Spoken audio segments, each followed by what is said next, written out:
Thank you so much for that lengthy intro that touched on everything. I got very nervous when they started talking about where my wedding was. You've been coming to the Vineyard for a very long time. Yes, I have been coming here since I was a little baby. And I've been coming here for 11 years, and we're both pretty accomplished people. I would say so, yes. And yet this is the first time the book festival has reached out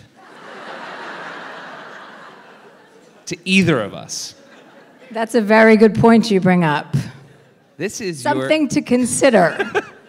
Thank you all very much for having us. Yes, thank you, Martha's Vineyard, for coming out tonight. Wonderful to be in this big room. It's so nice to come to this is a place where I have the most, the fondest childhood memories. So it's so nice to be even, coming to do an event here where I can mix my profession with my happy childhood memories. So don't fucking ruin them, okay? I'm gonna try, it would be a real stain if this was your new memory. This is my first new memory. First of all, and I do want to talk about your memories on the Vineyard, but I also want to establish this is your 6th book. Which is really incredible, and it's your 5th bestseller, New York Times bestseller. I don't know why you had to bring up that other one. Yeah, there's one. So I'd like to talk about the one book that I think we can all agree. That book was called My Horizontal Life, a collection of one-night stands. But I do want to ask about that. That was 2005. That's your first book. And so you're a comedian, and because now, obviously, you're known, I think a lot of people would know you as an author, maybe even first, for having read 6 of your books. But what made you want to write a book in the first place? Because I feel like in 2005, it was maybe less common for comedians to reach out to a publisher and write their own book. I read David Sedaris's books for a patch in my late teens and early 20s. And when I realized, or probably early 20s, I realized that you could write a book with no through line. That you could just write funny essays or personal essays or what have you. I didn't know that was a way you could write a book. I didn't go to college, I went to community college until they asked me to leave. And so I didn't have a full college. Too smart? You get kicked out for being too smart? Yeah, I was way too smart for community college. Everybody knew it. And you were making the other kids feel bad? Yeah, I became a professor, actually, at the community college. And that's when I fired myself. I just kind of thought, if he can write a book like this, I loved his books. That was my author. That was my guy who was this is the funniest stuff. I love to be reading ridiculous stories, that were not really necessarily tied together other than being part of your life. So when I read that, I just kind of gave a stab at it. I'm like, I have a lot of one-night stand stories, and people seem to like them at dinner parties. Maybe I can make a book out of that. Do you remember the one-night stand you had that was the tipping point where you thought, I got a book's worth?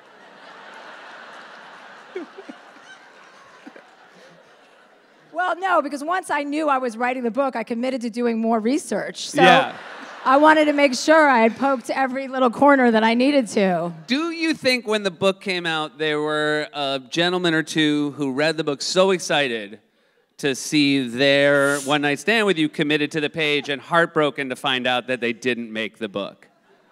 The biggest complaint I got, because when I wrote that book, people would ask me, did everyone give you permission? I'm like, absolutely no one gave me permission. I'm just shading some details and making this person Edward instead of, Ted. It wasn't even that good of a job. And, but the most complaints I got were men that I had intercourse with that did not make the cut. And they were like, why aren't we in your book? And I'm like, listen, not everybody goes home a winner. Yeah. They were in acknowledgments. You put them in acknowledgments. That's right. Yeah. Yes. And then after I wrote that book, and then I wrote a couple more, people were starting to be scared to spend time with me. And I was like, and then I was confused about it. And then I realized, I'm writing all of my personal stories. And so people stopped having sex with me. Right. Yeah. Because at some point, shame on them. Yes. Yes. Fool me once, shame on you. Fool me twice. You're in the book. Shame on George W. Bush. That's right. This book, is it safe to say, is a departure in theme to the first 5. I mean, it's still very personal, but it does seem, I don't know how the right way to phrase this, but it seems like the first catalyst to this book was the 2016 election. Yeah, I didn't like that. Yeah. I didn't like the election. I had a really hard time with it. So that combined with kind of where I was in my life, which was a really frustrated, I mean, that sent me over the edge for sure. And I didn't know it at the time, but it just gave me something to be identifiably angry about. I finally had that buffoon to be like, oh, you're why I'm pissed at the world, you know? This is why I'm angry. This is so unjust. And then the Me Too movement, all of it just was so depressing. And I think, yeah, that pretty much sent me over the edge, Trump getting elected. And I think that's a valid reason to lose your fucking mind. And then, to your credit, and this book is really about how you then, though, did some digging beyond that. Yes. That you realized it wasn't, that you had other things that were independent of that. Yes. After I went to, I had a psychiatrist I met on my show, this man named Dan Siegel, who was the right fit for me at the right time in my life. And he came on my show, and I asked him a bunch of questions about the brain and development and adolescent brain development, and at what age do drugs and alcohol cause the most brain damage, and, you know, am I free to have fun with my life, those kinds of questions. And after that, I thought, oh, this guy speaks to me in a very linear way about the brain, in a way that I could pretend to go in there questioning that, because I didn't know what my issues were. I knew I had a lot of like family history, but I was more intent on becoming a better person in the present moment without looking to the past. You know, one of the first things he said was like, can we talk about your childhood? I'm like, nothing to see there, you know. My brother died when I was 9. My mom died 10 years ago or 15. I can't really remember. I have no sense of time. I'm like, hopefully my dad will wrap it up this year. I mean, I was like, I'm good with death. I just want to be more patient. And he's like, So that was, you know, I was very closed off. I was like this, and I wasn't going to cry in front of anybody, certainly not a strange man. And then with sort of a breakthrough happened. A breakthrough was sort of, this is thematic to have oranges on stage. Can you talk a little bit about that moment where he gives you an orange and how that sort of opens you up in a way that you were not expecting? One day I came in and I was like, you know, really trying hard to start meditating because I couldn't. I was like, oh, it's so boring. And I can't stop thinking. And he's like, that's why you need to meditate. I'm like, but it's so boring. And then finally I had like a good run, and I came into his office one morning and I was like bouncy, and I was like, I meditated for 3 minutes this morning. It was awesome. I was like, I could probably do that a couple more times, and then I can bump it up to 5, you know, being really ambitious. And he handed me an orange that day. And he said, I picked this off my tree, and I thought you might like an orange. And my body was revolted. I looked at that orange, and first of all, I was so upset with him because I've had a huge problem with the color and the fruit since the election, and he knows that, you know?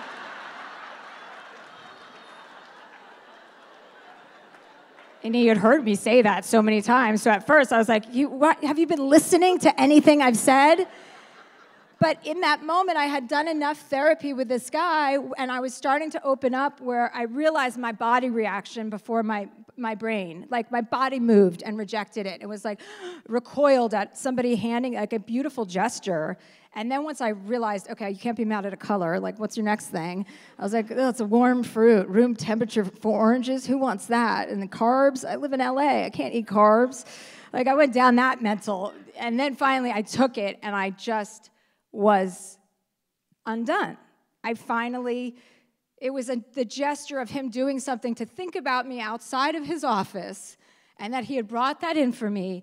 I was like, oh, God, somebody did something nice for me, and I have to accept it. And the tears and the snot, you know, and I'm trying to distract him from seeing that I'm crying because, you know, an orange will block you. I'm like, oh, I can't get it. I'm trying to stab it, to peel it, trying to put it in front of my eyes so he can't see me. And then finally, like, once I was, like, foaming at the mouth, I put the orange. I mean, I looked like Brett Kavanaugh at his Senate confirmation hearing. It was a hot mess. Just, you know, nothing you ever want another person to see you do. You don't ever want to be seen that way. So to be seen that way makes you trust the person because they're sitting there watching you. Also, paying a person helps. Yeah. Do you think he went home that night and was like, fucking orange worked? Yeah, that's his move now. Here, I got something for you.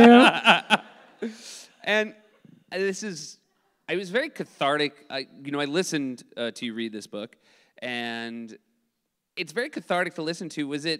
Did you write this book faster than other books? Because it does seem as though you're walking us through basically the time you spent with Dan and what you discovered about yourself. Did it write, I mean, I can't imagine it was easier to write, but was it faster to write in that you were sort of finding out about yourself in real time? It was definitely a creative vomit. Like, it was the first time in my life I vomited something out because I had to get it out of my system. And once he started unlocking all these blocks I had built in my brain and in my body, once he said, oh, this is why you're so strong and so fierce. It's a cover. You're protecting yourself. That's obvious to anyone who's familiar with me, but it's not obvious when you're in it.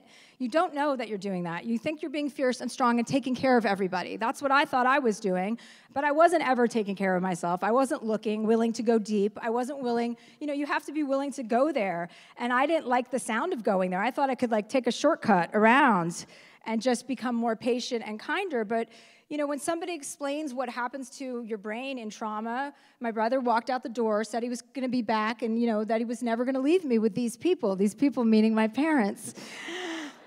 And I believed him, and he died. And my 9-year-old brain, my doctor explained to me, doesn't digest that. You think even though it was an accident intellectually, you feel rejection. You've been rejected. He should have been more careful. He should have told me that there was a chance he might not come back. He may as well have found another family with a little sister he liked more.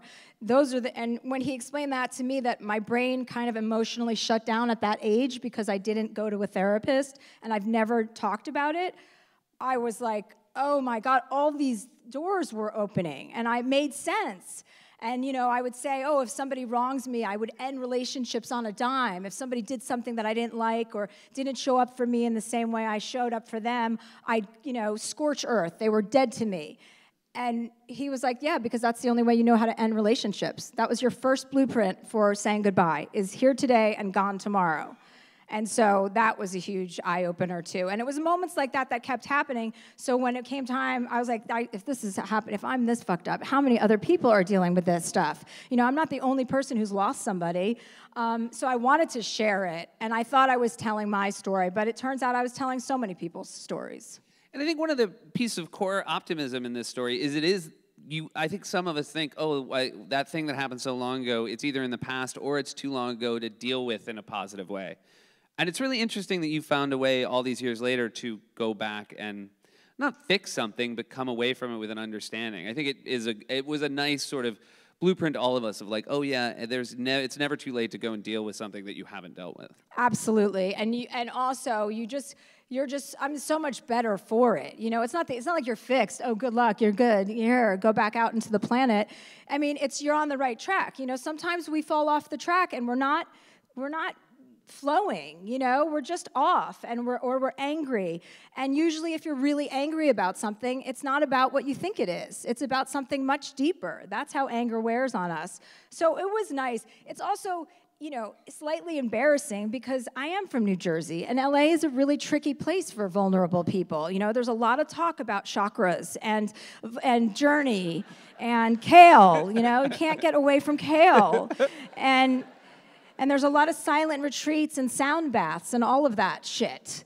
So I always thought that was with therapy over there. Like, people who went to therapy were that group. I didn't realize I was going to become one of those people and, start talking. I mean, obviously I'm not going to talk about chakras, but I have been talking about kale a lot. You also talk about the drug ayahuasca. Oh, yeah, ayahuasca. No, I didn't do that here. I did a lot of drugs on the Vineyard, though, and there's a lot of chapters in all of my books about my drug escapades on the Vineyard. You're welcome. You didn't do ayahuasca in the Vineyard, but when you did ayahuasca, you basically had Vineyard flashbacks. I believe you maybe even floated over Katama Bay. Yes. I had these. It was a beautiful kind of fast-forward iPod shuffle. This drug ayahuasca is a plant that they brew. I did a special for Netflix on it. It was called Chelsea Does Drugs. Yeah. And This is Chelsea's way of saying she was doing it for work. Yeah. Boondoggle is what that's called. So it was, you take this plant, you vomit, you go to the bathroom. Luckily, you don't have to do both. Some people don't, but it's a pretty intense, 6-hour high. And I'm sure people on this island do it. And It was a childhood, just like fast forward of my childhood and all my favorite memories on Catema Bay with my sister Shoshana, who's also in the audience tonight. We just, all the laughter and all like my brother sailing and tipping us over on the sailboat and my father yelling at us to come inside and being on the beach. And you see yourself as a little kid and you're watching your experience outside above Catema Bay. And it was just this beautiful kind of memory. It was a reminder of my sister and my relationship and how close we had been as sisters, you know, that thoughtless closeness where you're always holding hands, where you get in a fight and you go to the movies right after. You know, you're never really mad. And it was a reminder of all the things that I should be grateful for and, and be mindful of. So I had a great experience with it, and I would totally do it again. It just hasn't really come up. Yeah. But if anybody's holding... Anyone's holding ayahuasca. I mean, one of my favorite things you ever talk about is how quickly you can get turned off by a guy, which comes up in this book. Feet seems to be pretty quickly. Teeth, feet, a belt, a wrong belt. Yeah, I have a double-decker toe. I have like these little immature reactions, which is also a way to protect myself. Like, I'll reject you before you reject me. So I had to do a lot of empathy exercises that my psychiatrist, he made me go on dates with men. I did it like multiple times just to see if I could get past certain things. The answer's no. I'm not there yet. In time. But I will get there, hopefully, but I'm not there. It's a progress. I laughed so hard at something a guy said to you. A guy offered to drive you to the airport, which it does sound like a nightmare, and shame on you for thinking it was a good idea. So a 45-minute drive with a guy who you don't know that well, and what he said to you. Do you remember what he said to you? Yes. I had hooked up on a ski trip, and he, in the morning, offered to drive me to the airport, and I was in a fog, obviously, because I said yes, and I don't like when people take me to the airport, even people I know. I can get there. And we went out to, I felt like he was keeping me hostage in a way, because there was a long time between the airport, and he wouldn't just drop me off, and I was starting to panic, like, oh God, I just want to get in the airport and do my own thing. I want to get away from this guy. I barely know him. And then he trapped me and said, let's go to breakfast. And on the way to breakfast, he said, top 10 favorite bands, name them. And my vagina just shut down, you know? I was like, please don't say that sentence. I mean, honestly, is that seriously a sentence? It's impossible. Top 10. I was like, turn the music up so I can find out. I would hate that too, just for what it's worth. There was in sort of the early part of this book, you talk about a man you were completely enamored with and fantasizing about. And that was Robert Mueller. Yeah, I still stick by that. Yeah. Yeah. There was a lot you liked. What was your initial draw to Robert Mueller? I mean, I don't even know where to begin. His hot body, okay? He's 74 years old, and no 74-year-old walks around with a 6, possibly an 8-pack underneath that shirt, okay? He's ripped. And that's called keeping your shit together, everybody. And that hair part, no 74-year-old man has a head of hair like that. He's a Marine, a director of the FBI. I mean, it just keeps going and going. There was a lot about him you were drawn to. It should be noted this book was written before the report came out, before he testified before Congress. I think there were a lot of people who were probably enamored with him who have cooled since that happened. How are you feeling post-report? Well, with therapy now, I have to stick by my man, I mean, that's what Dan's taught me. He is married. Robert Mueller's married. I'm aware of that, and I still am deeply attracted to him. And I was attracted to the investigation, which obviously didn't bear the fruit that we wanted, but I still do believe in him. I'm attracted to him still, yes. You fantasized, it said in the book, about him sitting in boxers drinking Macallan. And in the Catskills. I hadn't been drawn to him physically until that description.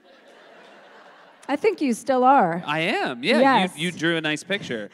You're welcome. You have a different type in dog bodies than male bodies. You talk a lot about your dogs. You've been lucky a lot. Yes, I have 2 chow rescues. I've had a lot of dog rescues, but I've always been told they were chows, and then I find out that they're not. So people are just tricking me. And the entire veterinarian community, you know, that can be vague, their answers for things. You know, when you bring a dog in, they're like, oh, he could be a Leon Burger, or he could be, and you're like, what? So I've had a lot of dogs, and I have 2 dogs right now who are chow rescues, my first official chow rescues. I had their DNA done, and they are 60% chow and 40% Rottweiler. So obviously that was a little whoopsie doodle. Yeah. I wasn't prepared for the Rottweiler part. I didn't know, but you know what? They're my dogs, and I love them. These are, you like them a little chunky, though. I like fat things. I like things that you can hold on to and, like, you know, find different flaps underneath their skin. Yeah. My dog is big, and so if I roll him over, there's, like, little meat pockets, you know, Yeah. that you can get into. And I like when they're big and just kind of mopey. I like lazy dogs that don't have a lot of stamina. I think you said you could maybe hide into the flaps of one of your dogs, you could hide jewelry. I could hide Russian jewelry in the flaps of my dogs. Are these the 2 dogs? You bought them at the same time, and they went to like an obedience camp, an 8-week obedience camp. I went and I rescued these dogs in this, you know, I looked up chow rescue, and I went to Northern California, or north of Los Angeles anyway, and I picked up, and this woman said, you know what I mean?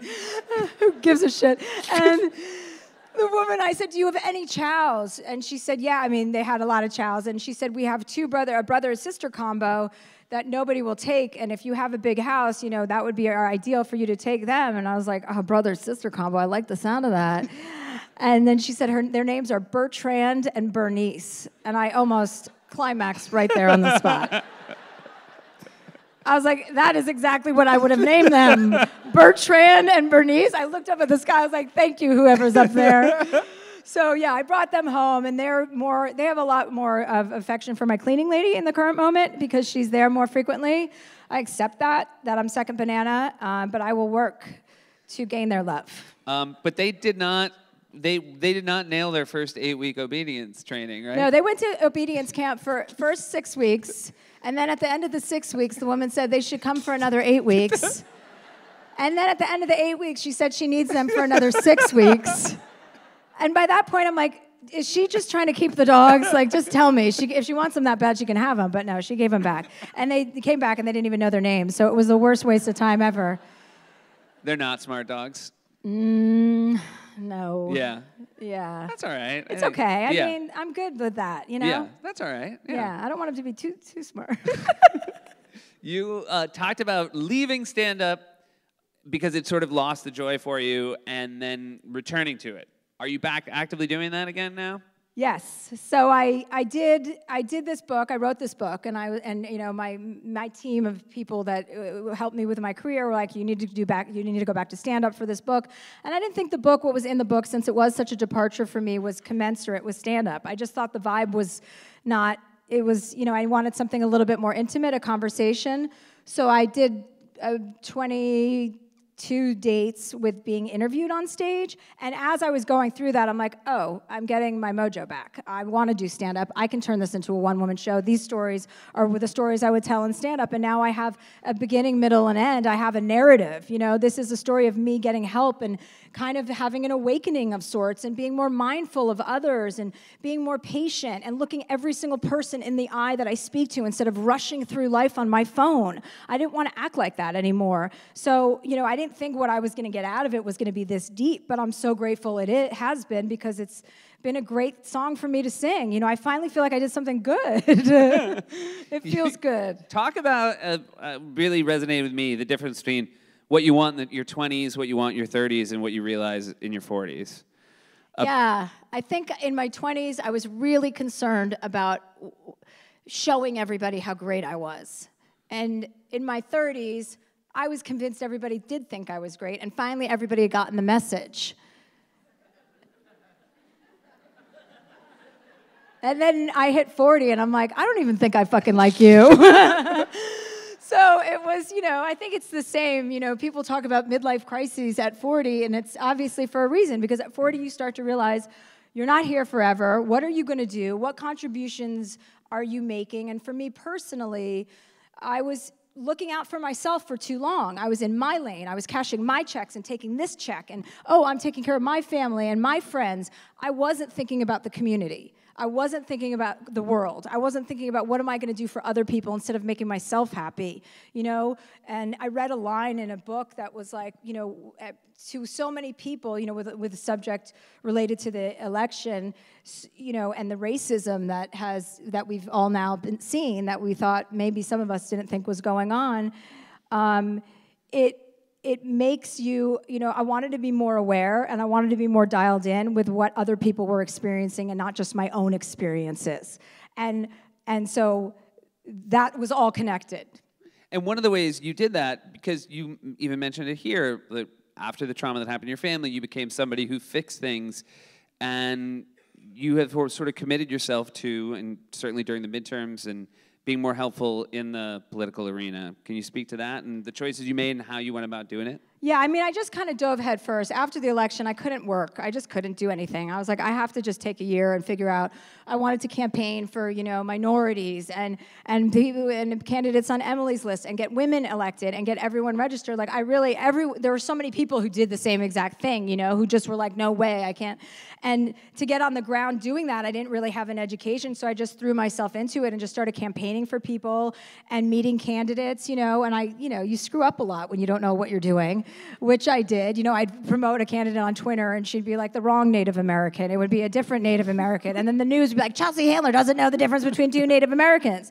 And then one of them got elected. So it all works out in the end. But I was really passionate about that, and I still am. I think we're in an emergency situation in this country, and I think if you're not doing something, then you're part of the problem and not part of the solution. And I want to be part of the solution. That, I think everybody's very happy you're trying to do that. I think also people might be very happy that you're starting. Are you still officially starting your own cannabis company? I am. I have, but what's the deal with cannabis in Massachusetts, guys? Yeah. It is legal. Yeah, and okay, even if it's not, they're smoking it on Martha's Vineyard, so. Yeah. I didn't know it was legal in Massachusetts. More good news. So yes, I have a cannabis line coming out in time for the holidays, November. Oh, that's great. A very helpful time for cannabis. It is a very helpful time. I feel very passionately about the cannabis because of the way the educative component that's been missing for so many years is now available to all of us. So you know what you're taking. It's not like, you know, taking a cookie and being on the bathroom floor at your friend's house for 4 hours spinning. It doesn't have to be like that. And I feel really passionately about women empowering themselves to use cannabis in the same way that men do, to casually and medicinally and all the time and loudly and boldly and proudly. So that is my mission with cannabis. I want people who think that it's too scary to come back and say, here's entry-level cannabis. It's okay. This will take the edge off and make everyone less annoying.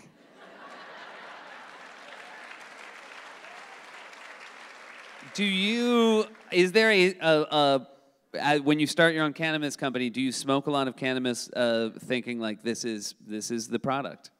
Yeah, you got to test for flavors because there's different flavors and then there's different highs and then there's, you know, you test all of it. And I've tested all sorts of brands to find out what's out there because you do want it to be safe. And, you know, we're just at the tipping point now where it's going to become legal everywhere. We'll have lived through the prohibition of marijuana, you know, and all look back at it and like, oh my God, this is growing from the ground and we think alcohol is better.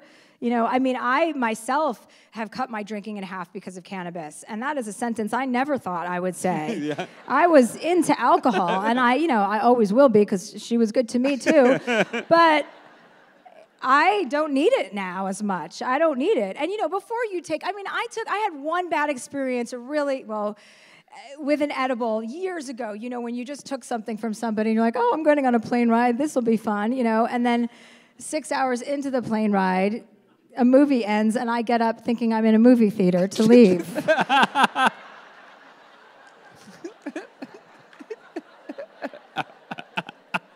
And not just getting up, like getting my stuff out of the overhead bin. Like, oh, yeah, that's how you leave a movie. I better get my bag, my rollaway that I take to the theater.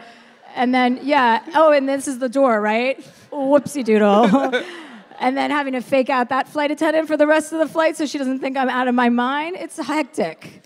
I feel like that's a very nice segue to a story about maybe getting the serving wrong on some pharmaceuticals on a flight with your dog, Chunk. That's a sad story, Seth, but I'll tell it. My sister-in-law's not here tonight. She's at the house. Okay, I'll tell this story. So she is Russian, and I have a problem with that too. So this was another vacation right after the election, and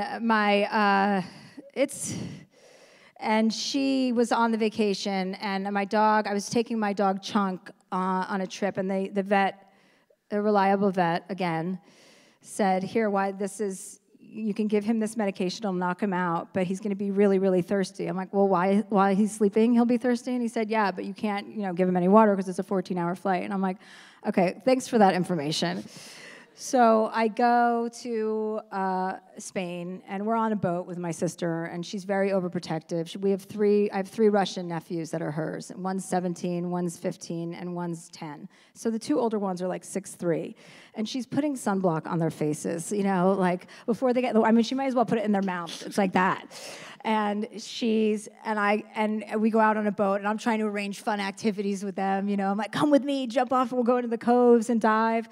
And she's just cutting off fun at the pass everywhere she can, because she's really, really overprotective, really like a mosquito, always buzzing. Oh, you have your sunblock on? Do you have your clothes? They get out of the water. She makes them change their bathing suits into dry bathing suits. So at that point, I jumped off the boat and swam to shore. And I went inside the house we were in, and I looked inside my doggy medication to see what it was. I was like, alzapurlam, what is this? I was like, oh, Xanax, excellent. I'm like, this will make the vacation fly by. So I popped one, went to sleep. They say you were eating your dog Xanax. I was taking my dog Xanax, yes. Yeah. That's officially what happened. Yeah, because I feel like you framed it a different way, and that's what happened. I'm so wrapped up in my own story. I don't know how I framed it, Seth. Anyway, yes, I ended up taking my dog Xanax. I pilfered my son's Xanax, and to the point where he had none on the return flight, which ended up to be a complete disaster. So you didn't think on the last dog Xanax, you didn't think I should save this one for the flight? No. On the last dog Xanax, I was on the flight, and I thought, oh, I better take this Xanax for the flight. And once I did, I realized my dog didn't have one for himself.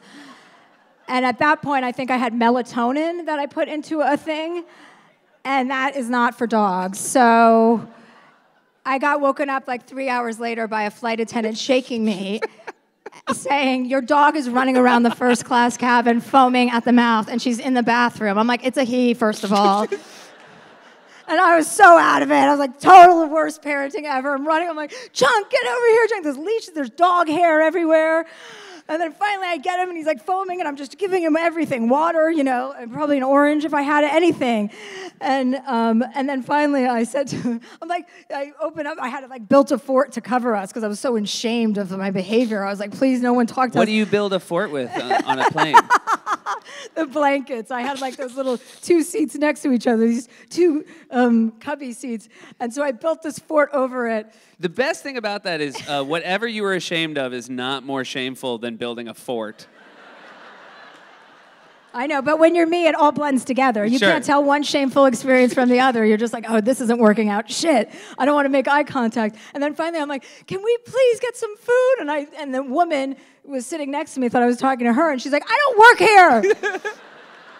I was making enemies left and right. So it's a good thing. By virtue of these stories, it's a good thing that I decided my parenting should only be inflicted upon pets and animals and dogs, and that I didn't have children, and that was a responsible decision made by me. And I would appreciate if more people thanked me for that, actually. Thank you. I think that's a job well done. We have two microphones set up, and we're gonna move to audience questions soon if you guys want to start lining up. But I do. You talk very openly about your parents in this book and your complicated relationship with them that I think a lot of people have with their parents. It's very honest, it's very open. And do you see them a lot differently now, having both sort of your work with Dan and also writing this book? Do you perceive them differently? Do you reassess them? Yeah, I judged my father a lot for the way he behaved after my brother died. And that was really immature and had no perspective. My father fell apart. I remember sitting in my living room, and we were sitting Shiva, and all these people were bringing corned beef and hot pastrami after my brother's funeral. And I remember being 9, going, "Why is there so much food?" And there's too much talk about food. It seems so inappropriate. And I remember, and there was mustard everywhere. And I remember looking at my father, and my dad was this big, strong guy. That was, my brother was my crush. When you're a little kid, he was the oldest, I was the youngest. There were 6 of us. We were bookends. He was the captain and I was the mascot. But the person in charge was my dad. And to see my dad react to my brother's death, where he was just, a shell of himself for a long time. And, I understood now, but at the time, I just thought, oh my God, no one is reliable. What's going on? What's going on? My dad, why is he crying in front of our neighbors? They're all gonna know we're weak. I was thinking about all those things. My brother's gone, and now this guy's pulling this shit and not being strong. And that was around the time that I was just I can't ever cry about my brother again. I will never ever show emotion, because if they're gonna be weak, then I'll be strong. It's fascinating to have that relationship with him, and then your relationship with your mother. I mean, she seemed to be a very warm person, but she was maybe not a classic mother in her style. Yeah, she was like, la-di-da. I remember being 10 years old on the Vineyard, and I met some island girl, and my mom's like, she's bad news, she's fast. And I was like, I'm fast. And we came home one day, and we had a 6-pack of whatever beer was happening at that moment, maybe, Bud Light or something. And I was like, Mom, I'm going to try beer today. And she's like, okay. It was like that, always. You kind of wanted their attention, but they didn't want to give it to you, so you were kind of screaming out for it, at that point. And there was a very la-di-da. And when my mother was dying, which was a completely different experience than what we experienced with my brother, which was being snatched out of your life, My mom was sick for a long time, and we were able to, as siblings, to all sit with her during that time and be together and have those moments. And right before my mom was dying, they have, people who are dying have these moments of clarity where they're completely out of it, and then they come to. And my mom would be like, you have no idea what you're going to be dealing with when I'm dead. Your father is a nightmare. And I'm like, what? I was like, Mom, are you okay? And she was so right. I mean, the minute my dad went, we were all like, oh, no. I mean, you just find out one thing after another thing. We found out we have another brother we didn't know about. It's just all the things you hear about and think it's like, we've already had a couple deaths. Do we really need an extra brother? So, but yes, I have more compassion. I've worked on learning how to cultivate empathy, because that was something I was in short supply of. I learned how to, I'm learning. So yes, I do have much more compassion for both of my parents, because I think we all have to have compassion for our parents, because they're all disappointing, At some point, they're going to disappoint you. And when we accept that, we can really learn to love people. I just want to say, my parents... Right? My parents are here tonight, and I just want my mom to know you have never disappointed me. Oh, yeah. God. And that's like a mother's dream. Yeah. And my dad's also here.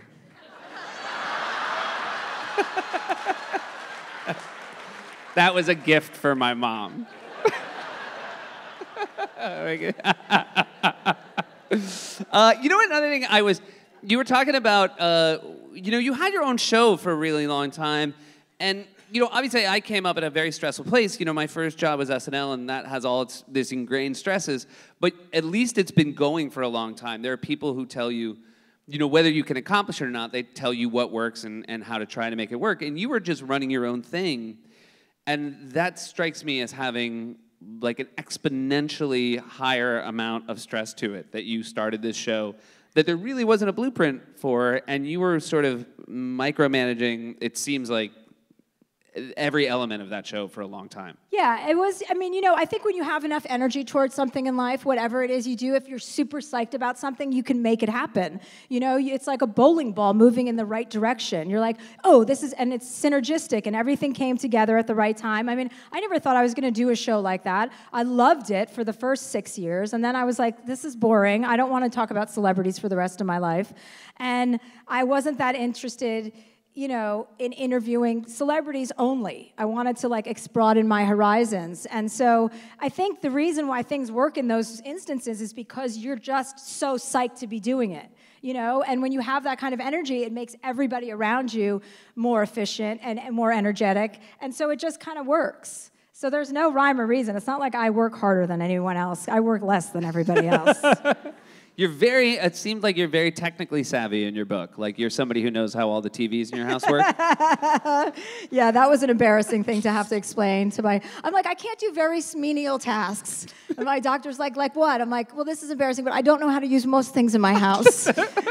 And I was like, I want to work on that. He's like, but why don't you know? I'm like, I'm not sure. And somewhere along the way, I just allowed other people to start doing everything for me. And I'm like, I want to learn how to clean up dog shit after my dogs, maybe not dog shit, but urine at least, you know? I want to learn how to do things. I want to be self-sufficient. I'm in my 40s. It's like enough already with that behavior. Yeah. I think my wife would tell you I am very similar to you. I bet you are. A lot of phone calls asking why the cable's off. Yeah, a lot of frustration, like talking to your phone like this. Like, oh, why won't this TV turn on? And then you're like, oh my God, this is not a hot look. Have you ever seen anybody at the airport jamming their finger into their phone? You're like, it's a boner killer. Let's open it up to questions here. We have these two mics in the front, and if people want to come up and ask questions to Chelsea, we'd love to hear. We would love to hear your questions. Oh my God, we'd love to hear your questions. Or we can just sit here in silence. Has one. We sold out an entire gymnasium. Here we go. We got a live one. It's a theater. We got a live one. Woo! Oh my God, I'm so nervous. I didn't know this was going to be an option. Chelsea, we have two badass abortion providers here. They both own 4 or 5 clinics. And also just some big-time activists in the room. And I just wondered if you had any advice for us. We came to the Vineyard to just rejuvenate and get our fight back, and just wondered if you had any words of wisdom. I don't know what words of wisdom, but I'm inspired by every single person who recognizes that they, A, need to take a break in activism, because that's something I learned from Rebecca Solnit. I asked her about. She said, you know, activism, you can't be at a 10 every time. You can't be at a 10, and you can't be hysterical, which is what I was after the election. I was at a 10. My veins were throbbing all the time, you know, screaming. I would walk into airport lounges and go off on, you know, go to the Fox News lounge and just start a fight with somebody. I'd be like, you, come over here. So I think taking care of yourself and resting and knowing that you're going to get back in and do the big, you know, do the good fight is worthwhile. And it's really the only thing you have to be involved in some capacity in moving our country forward towards a more peaceful place. And so, you know, you just have to be tireless because you're doing the right thing and you know you are. And I don't have any good advice, but I get tired too, and I know now to take breaks because I'm going to be more effective when I do. Thank you. Thank you. We'll go over here. So, in love with both of you, do your respective one-night stands and your wife. I'll take it. I am a middle school teacher, so I don't know how to make sure this is working. So, we teach about the Holocaust and propaganda. So, I have the audacity to suggest to the both of you that you use truth-telling at the end of every segment. And not to throw Billy Bush under the bus, but he did lose his job and his wife did divorce him. And we elected Trump. Well, not we in this room, but people did vote for him. So can you just say at the end of every segment, and Melania's parents came through the chain immigration system, just over and over and over again, and do truth-telling instead of propaganda? I don't know if you all have like a comic convention where you all get together with...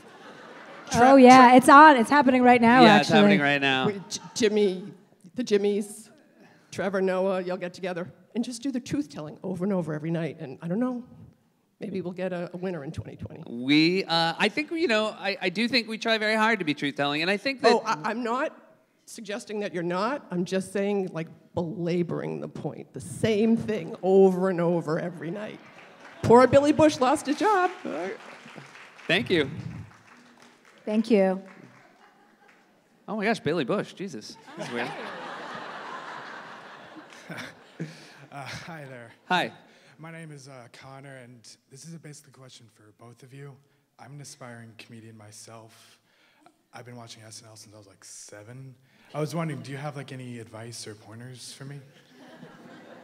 Well, he was on SNL, so go. Yeah. Well, I mean, I would just say, whenever I talk to aspiring comedians, you know, the thing I stress is, like, you need to try to do it now. And, you know, you have to get up, you have to find a stage, and you have to try it. Failure is very important to learning how you are funny. You learn. Oh, God. Amy Schumer, everyone.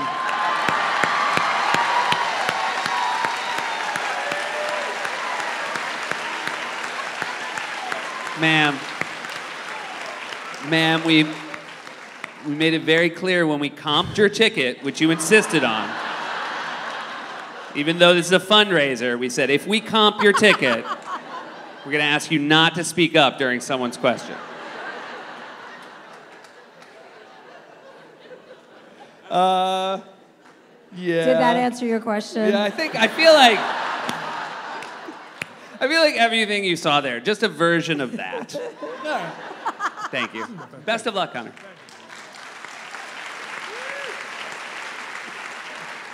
We'll go over here. Hi, how are you both? First, I just want to thank both of you for being the people you are in the public eye. And Seth, you're wonderful. But Chelsea, you've been such an inspiration to me since my horizontal life. And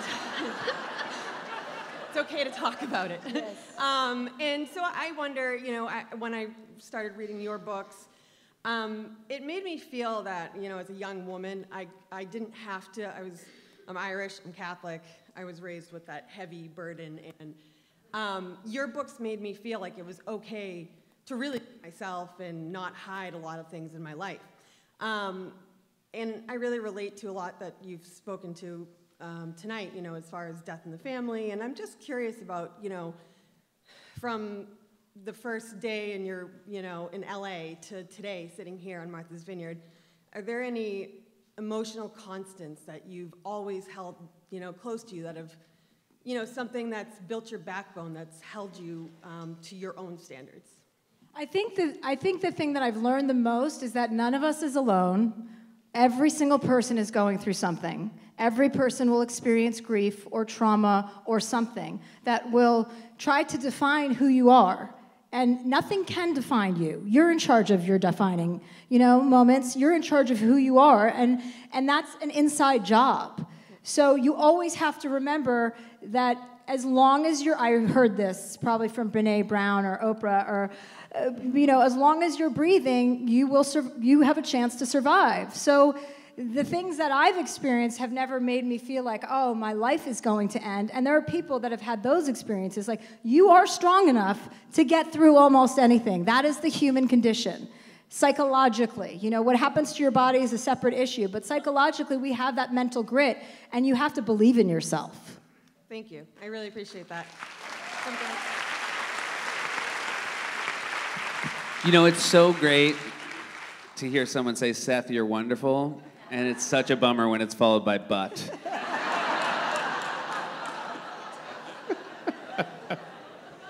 Seth, you're wonderful. Thank you. Chelsea, I just want to say it. I didn't say but. I did not say but. That was better, right? Without the but? Or and. You're and. Great, Seth, and Chelsea. Chelsea. I'm a 65-year-old woman who learned about you from my 25-year-old daughter. And when I saw you on television, I was struck by how you described yourself earlier tonight, that you were driven and just going and going and going. And I want to compliment you on what you brought here tonight and what you've expressed to people, because I think very few people are that honest about how they needed to change. And clearly, it's been a wonderful thing that you've done, and I just want to compliment you on that. Thank you. And Seth, you're wonderful.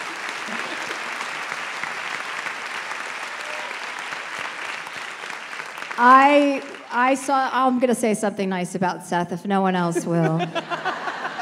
I saw Seth at the beach today, and that's not about his body, okay? And he's a great dad. And I've known that because I've known you for a long time. But it's very sweet how you are with your wife and your family, and you're very engaged. And I know we've always had this Martha's Vineyard conversation, but I've never saw you in Martha's Vineyard, and I've never get to see you on the beach. It's nice to have this in common with other people, as well as Amy, who spends a ton of time here as well. It's nice to be, nice to have friends who know what you're talking about when you talk about a place. Yeah, I should also stress that I behave differently with my kids today, knowing that you're an author who writes about friends. As you should. Yeah. Chelsea, I just want to know where am I going to get your cannabis product? It's going to come out in November, and I'll have to ship you some if you can't get it here right away. Hopefully I'll be able to send out free samples to the world. Do you have a name? Have you named the company? It's being trademarked right now, so Okay, gotcha. I don't want to. You don't want to give it that, away. But yeah, I don't want to give that Have away. somebody rip it off. From But here. thank you for your inquiry. Yeah, I'll keep my eye out for sure. Seth, I asked you this at one of your live shows, so I thought it was only fair if I asked Chelsea too, but what is your favorite curse word? Fuck. I mean, it pretty much says what you need to say, Yeah. you know? His was motherfucker. Yeah. Yeah, that's good too, yeah. Put a little kick in it. I don't really have a question. I just want to say that my friends and I have some great cannabis for you and Seth. Oh. Thank you. Thank you. That's nice, thank you. And I wanted to, if I could just do like a selfie. Yeah, No, sure. no, not until you get the cannabis out in the parking lot. We'll meet you out there. Thank you both. Thank You're you. welcome. I love you, Amy. Amy will be out Jesus first. fucking Amy will be Christ. out into the parking lot Amy's first. getting more than me from the audience. Followed by Seth. And then me. Yes. Oh, hi. Sorry. We'll go sorry. over here, yeah. It's okay. What have your dog, Chelsea, what have your dogs like done for your mental health? Because I have a dog named Bert too. And Oh, is they've it always- Bertrand? No, it's Albert, but we call him Bert. Oh, okay. And I know on your show you have them like running around, sitting on your lap, and like sniffing people. So. They just make you kinder and gentler. You know, you can't be pissed off at a dog. And if you can, you shouldn't have one. But it just makes, I don't want to go to our home to a house without a dog in it. Just kind of slows everything down, makes you realize, you're not the only person in the world, even if you're having a crappy day. It's all the obvious things about dogs. They just bring joy. My family has an Old English sheepdog named Albert, and it is our 5th Old English sheepdog. I don't think she asked about your dogs. Did you? Oh. Did she not? Right in the beginning? No, I don't think so. I think she was like, She's I have already a... walking away. No, I mean, she was like, I have a dog named Albert, and obviously if anybody else does, I'd love to hear about it. And Chelsea, I feel like... All right, never mind. We'll go over here. Hi. Hi. I'm kind of here on a fluke tonight. A friend of mine had an extra ticket, so I love both of you guys. I heard you on Howard recently. You did an interview with Howard Stern, and I just think you're so funny, both of you. I don't care anything about politics too much, but except I hate him too. And but I want to actually give you something. These are things I give out to people that kind of makes them happy. I can give it to him. Here, I'll take it. Okay. Okay. Just to remind you of the island. Oh, thank you. Is that a shark? It's a tiny, great white shark. To remind me of the vineyard. The rubber chicken is for the comedy effect. Thank you very much. Enjoy. Thank you. Oh my gosh. That's I'm so making out wonderful like- that you just have those on you. Hi. Hi. I was hoping to ask you both what your perfect vineyard day is. Oh, perfect vineyard day. The beach at some yeah. point. I have to have the beach or the water. Which one? I like South Beach, but we went the other day and a little sharky was spotted, so we couldn't go in. They're like, get out of the water. We got there, I go run in the water, and the guy comes by on the ATV. He goes, get out of the damn water. How hard is it to get out of the water? I'm like, asshole, I just got here. I don't know what's going on. But I love the beach. I love sailing. I love just sitting and looking, the smell here. And everything feels like, these are my happiest childhood memories. I love bike riding. I love all the things that go along with this. I love, doing nothing and just sitting around and staring at the water or staring at this beautiful island. As an adult now coming back, I'm just like, wow, this place is so special. You know, as a kid, you sometimes don't realize it until you get to go away. And for me, that's funny. I am lucky enough to stay with my in-laws when I'm here, and for me, it's that we all wake up together and we make breakfast, and there's always enough eggs for everybody. And then we decide to go on my father-in-law's boat, and everybody gets in the car right when we said we would. And we go, and there are no arguments. And then we get back, and my father-in-law sings karaoke from his porch with the karaoke setup that he has. And I like each and every song equally. They're all my favorite songs. And at the end of the day, everyone says that that was a perfect day. I had no issue with anything you did.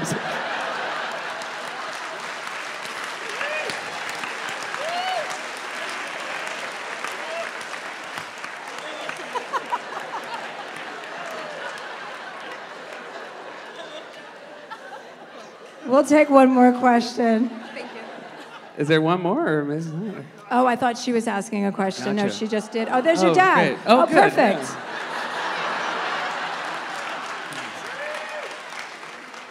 yeah. What was the name of your parents' dog? Oh, that's great. Albert. It was asked. I was asked. Technically, I was asked. I get it. Yeah, I got it. I mean, I was can't just going believe to tell you- the story that we've had 5 Old English sheepdogs, and they've all been named Albert. Because my dad believes that all Old English sheepdogs are named Albert. And this has been happening since I was 7 years old, right? And I'm 45. And recently, one of my high school friends... here comes Amy.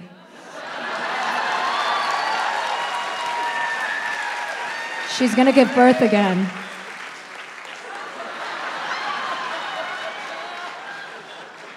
Hello, Like Amy. enough with the dogs, right?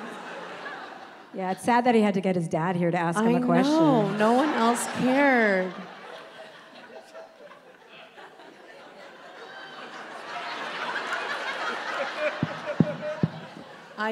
Seth, please, not now. I just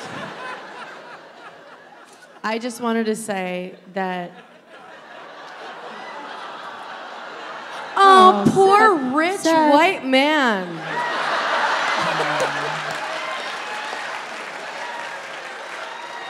Seth, your parents are right over there. Go to them.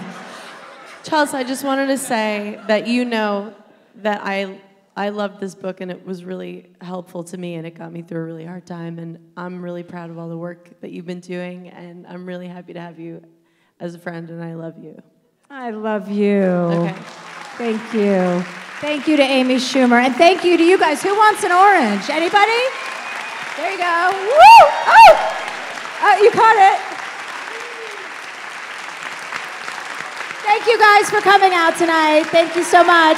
Have a great festival.